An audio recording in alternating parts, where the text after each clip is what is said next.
Good morning. Happy Sunday. It's a beautiful morning. It's supposed to rain more. Rained a lot yesterday.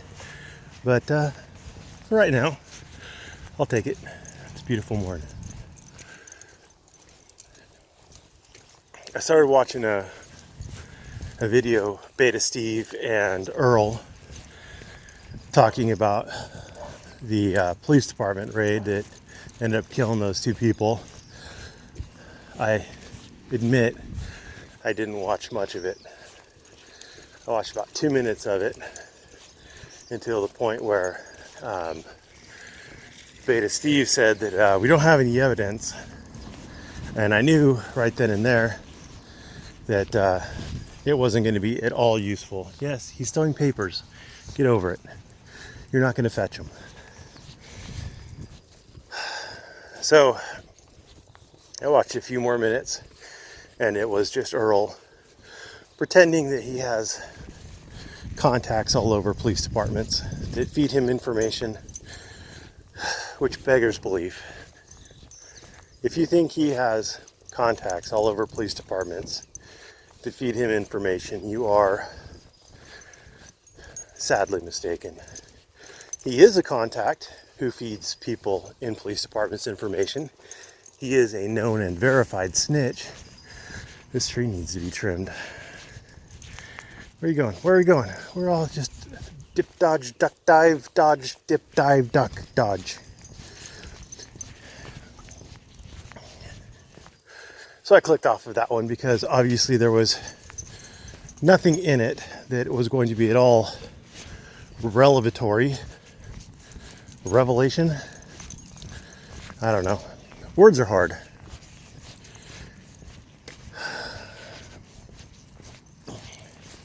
There was something changed in YouTube's algorithm, and a whole bunch of comments were marked as spam recently.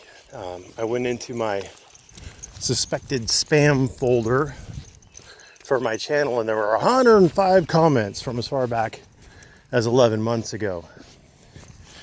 So it appears that YouTube has changed its algorithm. And you may notice that in my comments, I'm no longer calling people retards, I'm calling people dum-dums. It's because retard, any comments with retard in them, even my own, seem to disappear from the channel. Now, I could be wrong on why my comments are disappearing, but that is my best guess at this point. Because other than calling people retards, I haven't said anything that violates the terms of service. So if your comments are disappearing, well, it does appear that YouTube changed your algorithm. Speaking of retards, some of the messages that were caught in my spam filter, I responded to because I like to respond to messages, and I don't always follow up with them. I don't keep, a 3-day-old conversation is very unlikely for me to see and continue to follow. I do get a lot of comments. Admittedly, a lot of my comments are from really stupid people. But sometimes there are good things in the comment section, things that I feel like the class could learn from. As if you guys have any class. Zing! So one of the things is Rocker T, one of my OG retards, who's been a retard and retarding a long time on my channel. He says he's arguing in one of the Ramblin while Amblins I did about Earl can't use the polygraph test. He's just wasted his time, and so Rocker T has to argue with me over that. And his point is that judges can do whatever they want. If a judge wants to allow polygraph evidence in the court in Texas, the judge can do that. And the judge can, kinda, but it's not without ramifications. There are things in Texas and in every other state that I'm aware of, rules of evidence, rules of procedure, rules of court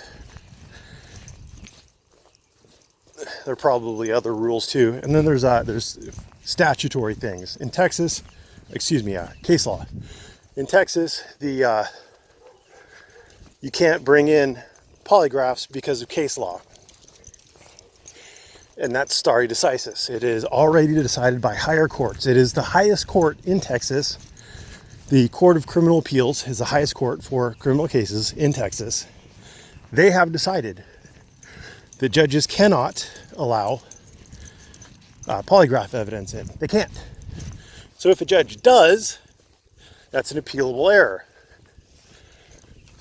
In other words, if a judge allows it, then that is grounds for you to go to a higher court and appeal it. So can the judge allow it? Yes. But will that allowance stand? Probably not. If it's on evidentiary issues, at least in California, on discovery issues, things like that, you'd probably be going for a writ of prohibition, or a writ of mandamus. A writ of prohibition is where you have a higher court tell the lower court that they can't do an act. A writ of mandamus or a writ of mandate is where you have the higher court tell the lower court they have to do something. I don't know which one it is, which one you'd go for, but you'd go for one of the two. And there's a good chance that that upper court would tell the lower court, no, you can't allow that in. You need to have a big old do-over and not allow that kind of information into discovery. If it's past the discovery stage, if it's at trial, it might be an appealable error, in which case you would probably have to object to it to preserve it. Usually you have to actually object to the objectionable evidence coming in order to preserve it for appeal, which is something that pro pers don't get right usually, generally, although appeals courts can take it easy on them because they're pro pers. And if it's prejudicial, if it's really an egregious error, if justice demands that the appeals court look at it, and even if it wasn't properly preserved for appeal, they may. Anyway, so yeah, you can appeal it. And then in Texas, if the Court of Appeals gets it wrong, the appellate division of whatever they call it in Texas, then you can appeal further up to the Court of Criminal Appeals, which is the highest criminal court in Texas. And they may or may not look at it. So can the judge allow it? Maybe, maybe not. Now there's also bar rules in Texas. If judges ignore stare decisis, then that could be grounds for discipline, disbarment, etc. So judges can't just do whatever they want. One last thing is demand letters. Everything looks simple until it's not. And the thing about demand letters is you can, generally speaking, good morning. You can, generally speaking, get a response back from an insurance company. Generally speaking, every time you send out a demand letter, you'll get a response back. If it's clear that their client, that they're insured, was at error, they will give you back a response. And they will give you back that response based on the best information they have of, number one, the value of your claim, and number two, the amount of coverage that their insured has. So you'll get a response back. Where a properly prepared demand letter comes in is to place the full value of your claim in front of that insurance adjuster. That increases the odds of you getting back a good return, a good settlement offer, because they are going to look at the total value of your claim.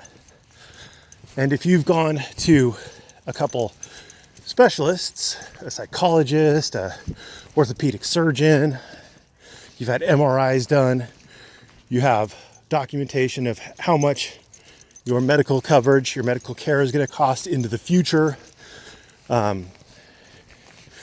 all that other fun stuff. And now all that gets sent in with the demand letter, your odds of getting a higher settlement offer are increased. Now, where lawyers come in is you don't always send a demand letter to an insurance company. That's number one.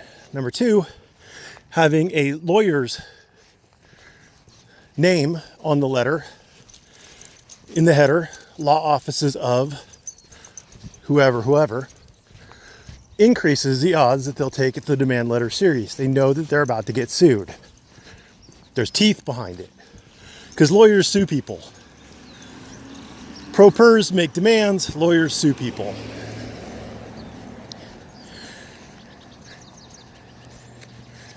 Lawyers will also have a better understanding, a better grasp of how much a case is worth, because they'll theoretically do all the back work, get all the expert opinions in, etc., before they make their demand.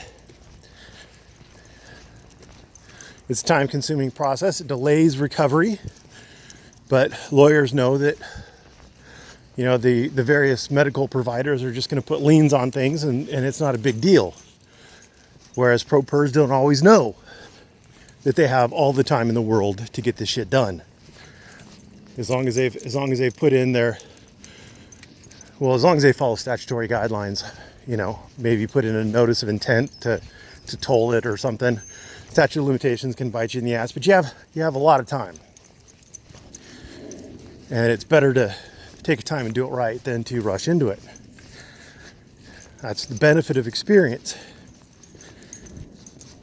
And finally, not everybody is an insurance company.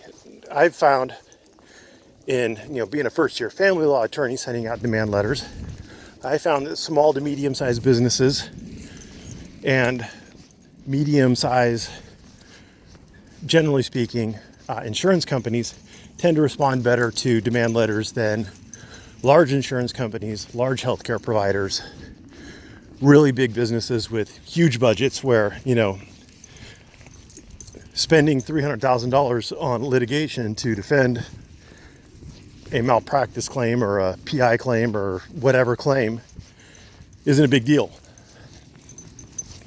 And where they have insurance that's, you know, your average driver is going to have like $300,000 of insurance on his vehicle, and, you know, for your medical situation. And that's where Geico is going to draw the line in the sand. Whereas like Kaiser, they're going to have way more insurance. They're going to have millions of dollars of insurance. And so they're going to fight it more. Demand letters are less effective on the bigger businesses.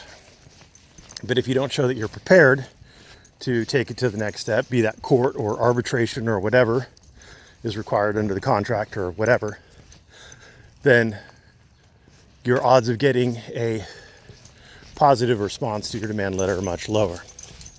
So while a pro-per can obviously write a demand letter,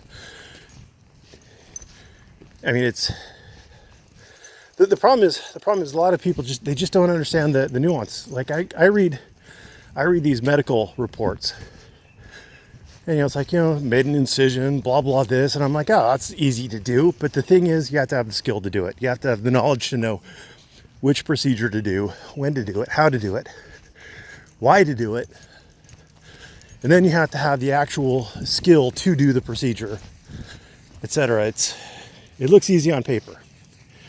And anybody can slice anybody open and pretend to do it. But doctors have a better shot of doing it right. Anyway, my dog's pooping now, so I'm going to wrap this up. Thanks for watching. Have a great day.